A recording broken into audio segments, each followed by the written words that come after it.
ناظرین، زندگی میں دو قسم کے لوگ کبھی معاف نہ کریں، جو آپ کے رزق پر وار کریں اور وہ جو آپ کی عزت کو نشانہ بنائیں۔ حضرت یعقوب علیہ السلام نے حضرت یوسف علیہ السلام کو اپنا خواب تک اپنے بھائیوں سے چھپانے کو کہا۔ کس ڈر سے؟ حسد کے ڈر سے۔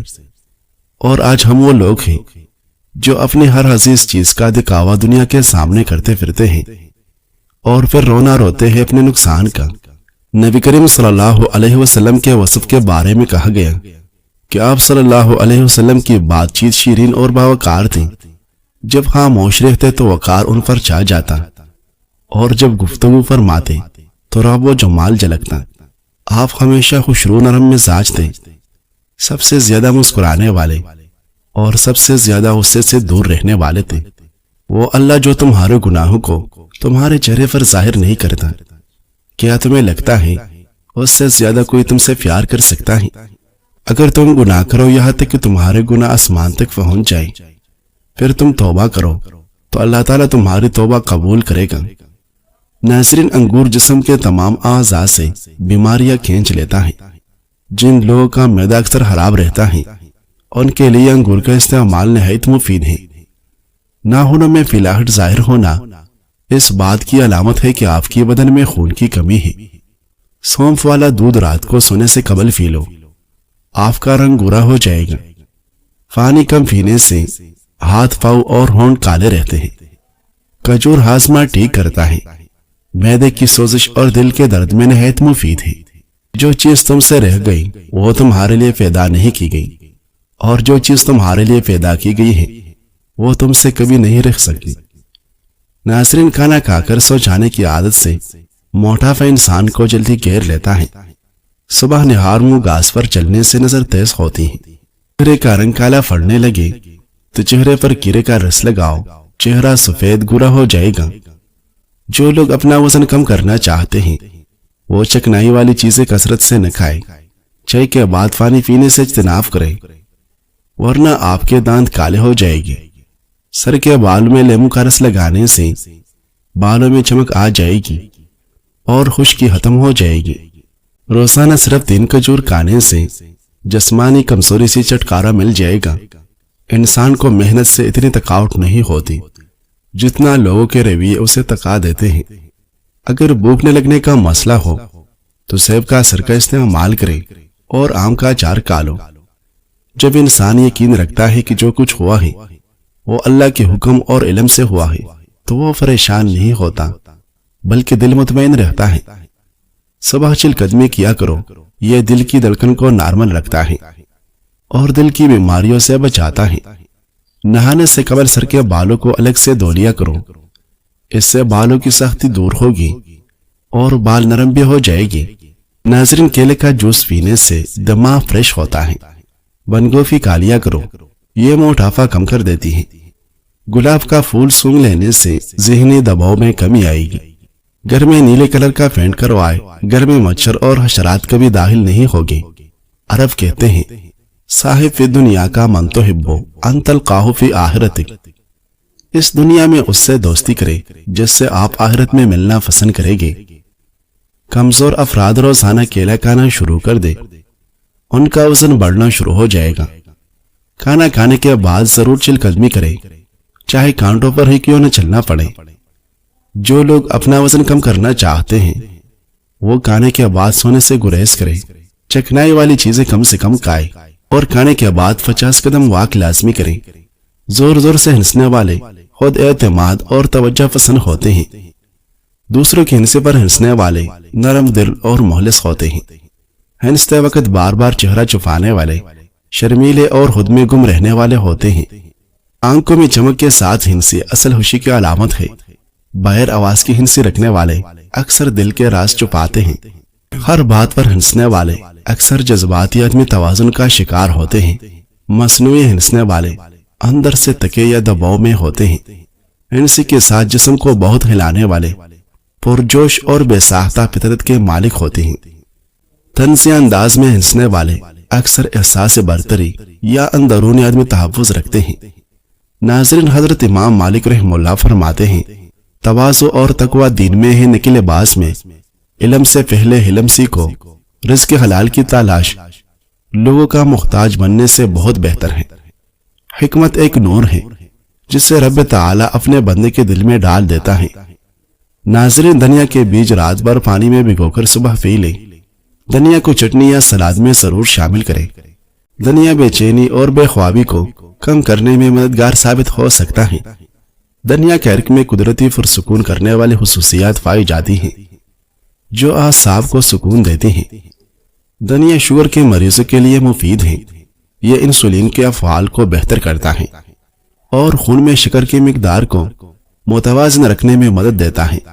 یہ لبلبے کو انسولین خارج کرنے پر ابھارتا ہے جس سے شوگر لیول کنٹرول رہتا ہے۔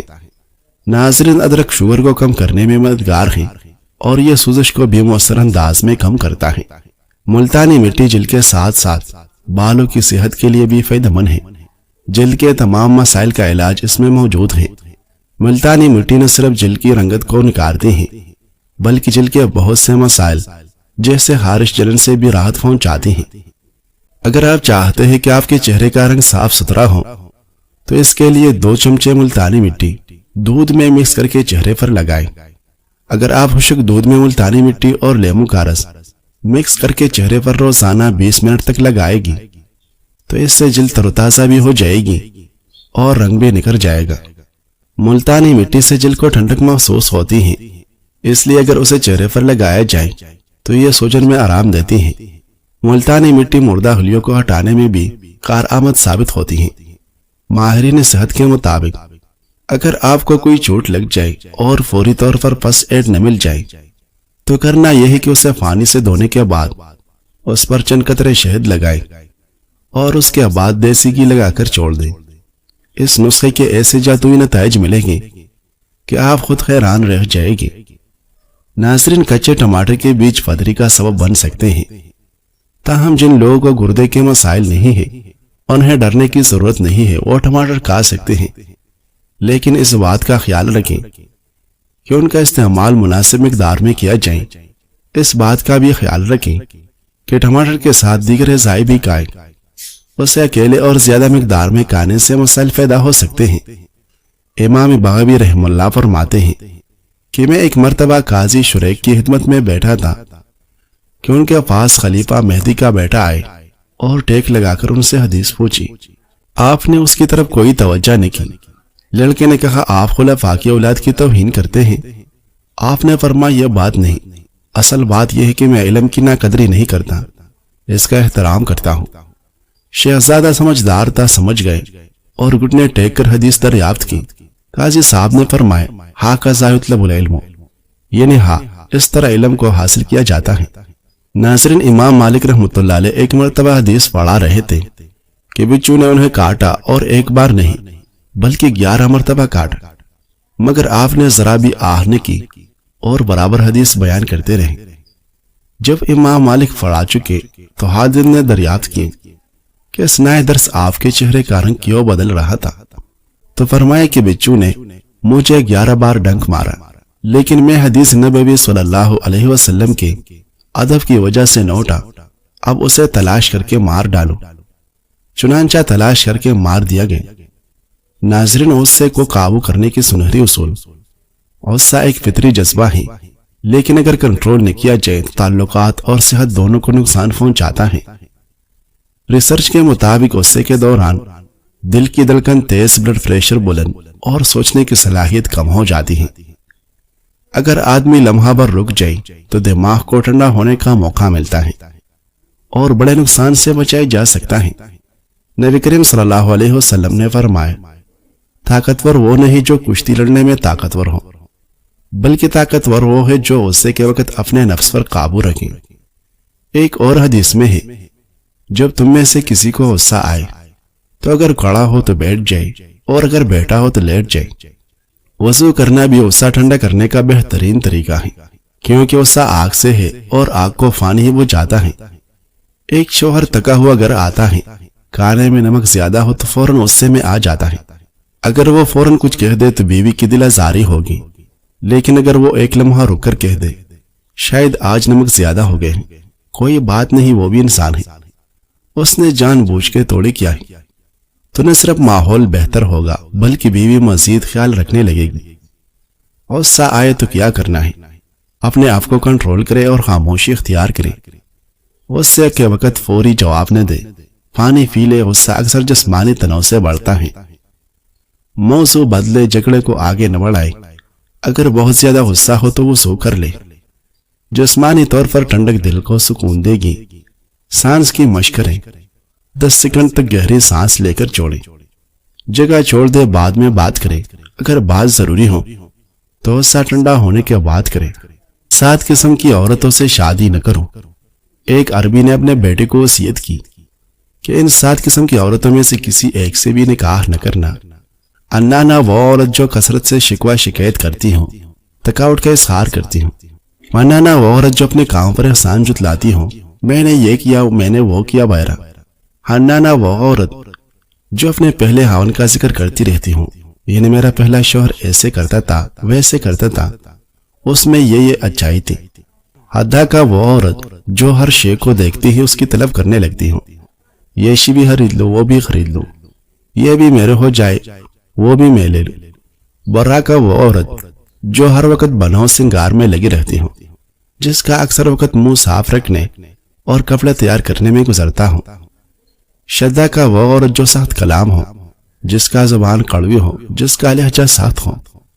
کنانا وہ عورت جو ہر وقت اپنے باپ کی تعریف کرتی ہو، میرا باپ یوں تھا، میرے ابو یوں کرتے تھے، یہ کرتے تھے، وہ کرتے تھے۔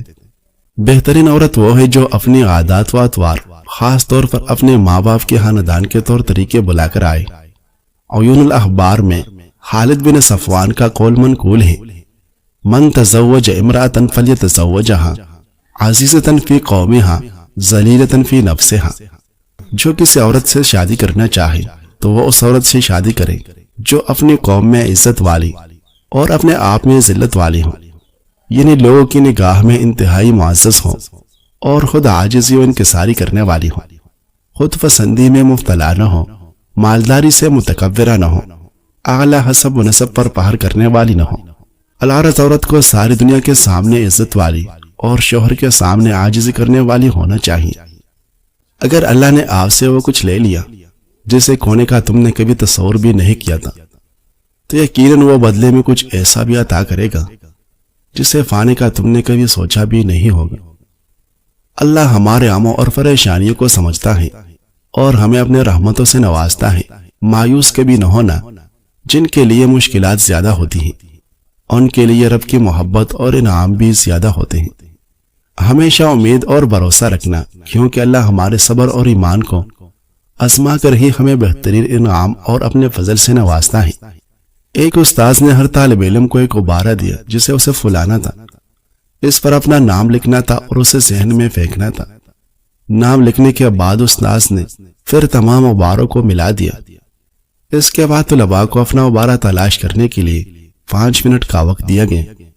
کافی تلاش کے باوجود ان کا غبارہ کسی کو نہیں ملا۔ اس موقع پر استاذ نے طلباء سے کہا کہ وہ پہلے غبارہ لے جو انہیں ملے اور اسے اس شخص کے حوالے کرے جس کا نام اس پر لکھا ہوا ہے۔ 5 منٹ کے اندر سب کے پاس اپنا اپنا غبارہ تھا۔ استاذ نے طالب علموں سے کہا، یہ غبارے خوشی کی طرح ہیں، اگر ہر کوئی اپنی خوشی کی تلاش میں ہے تو ہمیں یہ کبھی نہیں ملے گی، لیکن اگر ہم دوسروں کی خوشیوں کا خیال رکھیں گے تو ہم اپنی بھی تلاش کر لیں گے۔ ناظرین، بعض اوقات اتنی شدت سے نزلہ ہوتا ہے کہ ناک اور آنکھوں سے پانی بہنے لگتا ہے۔ اس کے ساتھ ساتھ چینکیں بھی بہت زیادہ آتی ہیں اور مریض کوئی کام بھی نہیں کر پاتا۔